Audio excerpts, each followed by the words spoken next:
जिसने भी छुआ वो स्वर्ण हुआ, सब कहे मुझे मैं पारस हूँ, मेरा जन्म वहाँ शमशान मगर मैं जिंदा शहर बनारस हूँ। 12 ज्योतिर्लिंगों में से सबसे प्रमुख ज्योतिर्लिंग काशी विश्वनाथ ज्योतिर्लिंग को माना गया है, जो कि वाराणसी शहर में स्थित है। ऐसी मान्यता है कि काशी जहाँ महादेव ने सती के प्रेम की प्रतीक्षा की थी, तो बस बिना किसी तैयारी के महादेव के बुलावे से चल दिए उनके दर्शन करने। बाबा की नगरी आते आते रात हो गई। सो लंबे सफ़र के बाद पेट में हाथी चूहे सब कूद रहे थे। अच्छी बात ये थी कि हमें शॉप मिली। शॉप से हमने खाने के लिए अपने ऑर्डर करा। यहाँ पर शॉप लगभग रात के 12 बजे तक खुली रहती है। पीने के लिए हमें बहुत ज़ोर से प्यास लग रही थी, बट थे हम लालची। हमें मिला लेवेंडर का जूस, हमने ये ऑर्डर करा। साथ में मेरे भूखे दोस्तों ने अपने लिए जंक फूड ऑर्डर करा, बट मुझे भूख लग रही थी, सो मैंने अपने लिए फ्राइड राइस ऑर्डर करे। डेजर्ट में मोमोज खाने के बाद चल दिए हम अपना रैन बसेरा ढूंढने। सुबह की शुरुआत करनी थी बाबा के दर्शन के साथ, जिसके लिए हमें नहाना ज़रूरी था। सो पहले मैं कुर्ता लाया था, नहा धो के रेडी हुए, थोड़ा स्टाइल मारा और चल दिए बाबा के दर्शन के लिए। रास्ते में चलते हुए हमें बहुत सारे मंदिर दिखाई दिए, पर बाबा के दर्शन सबसे पहले करने थे। पर वहाँ जाके पता लगा कि फ़ोन अलाउड नहीं है, तो मैंने गूगल से कुछ पिक्स लिए। जितना खूबसूरत है गूगल से दिख रहा है, उससे कहीं ज़्यादा खूबसूरत है सामने से था। पर हमने अपनी तिकड़म लगाई, हम वीआईपी लाइन में लग गए छुप छुप के। काशी मंदिर की मैं जितनी भी फ़ोटोज़ लगाता गूगल से, वो कम पड़ जाती क्योंकि दृश्य बहुत ही सुंदर था। बाबा के दर्शन करने के बाद निकले थे, हमें बहुत ज़ोरों की भूख लगी थी क्योंकि हमने सुबह से कुछ नहीं खाया था। हम मार्केट में ढूंढ रहे थे यहाँ पे सबसे फेमस चीज़ कौन सी है, पर मेरे दोस्त को पता था यहाँ पे सबसे फेमस पहलवान लस्सी है। तो हम बस पहुँच गए वहीं पे। अंकल बहुत ही ज़्यादा फ्रेंडली थे। गुड़ से बनी लस्सी पीने के बाद हमने यहाँ से समोसा चाट भी खाया, हमने यहाँ से जलेबी खाई, जहाँ से हमारा पेट भरा। फिर हम आगे चल दिए। बाबा के दर्शन करने के बाद चल दिए हम भैरव बाबा के दर्शन करने, क्योंकि कहते हैं अगर महादेव काशी के राजा है तो भैरव बाबा काशी के कोतवाल है।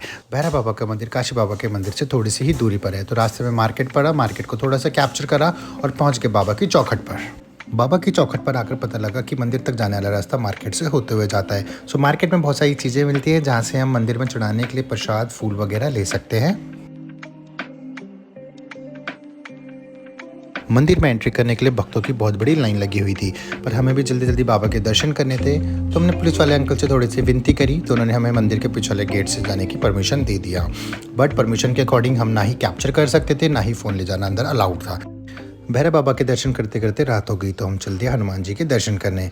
बट एज़ यूजुअल किसी भी मंदिर में हमें अंदर फ़ोन ले जाना अलाउड नहीं करा, ना ही हम अंदर जाके कुछ कैप्चर कर सकते थे। जहाँ तक अलाउड था वहाँ तक मैंने रिकॉर्डिंग करी, क्योंकि फिर हमें अंदर जाके हनुमान जी के दर्शन करने थे। अंदर हनुमान चालीसा हो रही थी, तो दर्शन करने के बाद हम जल्दी से बाहर आ गए। दर्शन करने के बाद चल दिए हम होटल की तरफ, क्योंकि अगले दिन की शुरुआत हमें करनी थी अस्सी घाट में गंगा मैया के दर्शन से। अगले दिन की स्टार्टिंग में हम पहुंच गए अस्सी घाट। घाट जो हमारे होटल से सिर्फ 200 से 300 मीटर की दूरी पर था। गंगा मैया को प्रणाम करके चल दिए घाट के किनारे किनारे। दिन के टाइम घाट के किनारे बोट लगी हुई थी, जो बुकिंग करते हैं सारे घाट घुमाने की और शाम को गंगा आरती दिखाने के लिए। मेरे दोस्त के नॉन में घाट के किनारे बहुत ही ब्यूटीफुल रेस्टोरेंट में बैठकर कुछ खाया, पर टाइम देखकर पता चला शाम की आरती के लिए अभी काफ़ी टाइम बचा हुआ है। तो इसी बहाने थोड़ा मार्केट घूम लिया। मार्केट में आधे से ज़्यादा शॉप तो बनारसी साड़ियों की ही थी, और इस बार सिर्फ दर्शन के लिए आया था, तो ज़्यादा शॉपिंग भी नहीं कर पाया। मार्केट में थोड़ा आगे जाकर एक सुंदर सा प्लेस मिला, जहाँ पर कुछ फ़ोटोज़ क्लिक करी एंड पूरे बनारस के मैप को भी देखा, जिस पर सारे घाटों का नाम भी लिखा हुआ था और एक एक चीज़ को बहुत ही सुंदरता के साथ तराशा गया था, चाहे वो काशी के सारे मंदिर हो या नदी हो। शाम की गंगा आरती का भी टाइम होने वाला था, पर पता लगा गंगा आरती 2 जगह होती है, छोटी आरती 5 पंडितों के साथ और बड़ी आरती 7 पंडितों के साथ।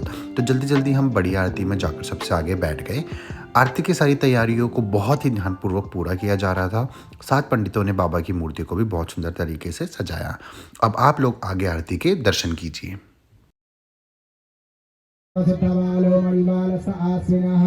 श्वेतः श्वेताक्षोर्णस्तेर्भ्राय पशुपतये कर्णाजानः अवलिप्तारोध्राणो रूपः पार्जन्याः माते श्रीगङ्गादेवी नमो नमः। शुद्धोदकस्नानं जलं समर्पयामि, शुद्धोदकस्नानान्ते जलं समर्पयामि। विशिष्टाय वेलायां सर्वपुण्यतिथौ आद्यस्मिन् गङ्गा सेवानिधस्तत्त्वावधाने गङ्गा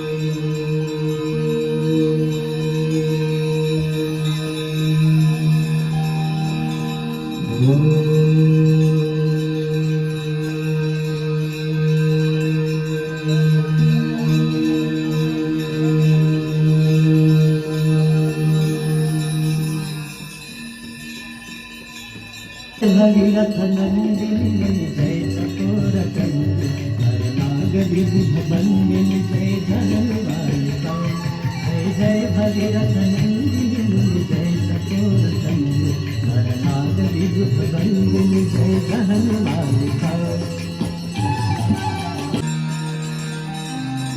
जय गंगे माता मैया जय गंगे माता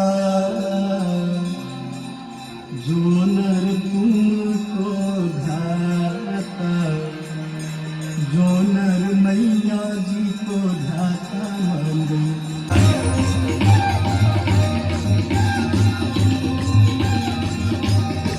भुजंग पिंगल सुरत्न मणि प्रभातंग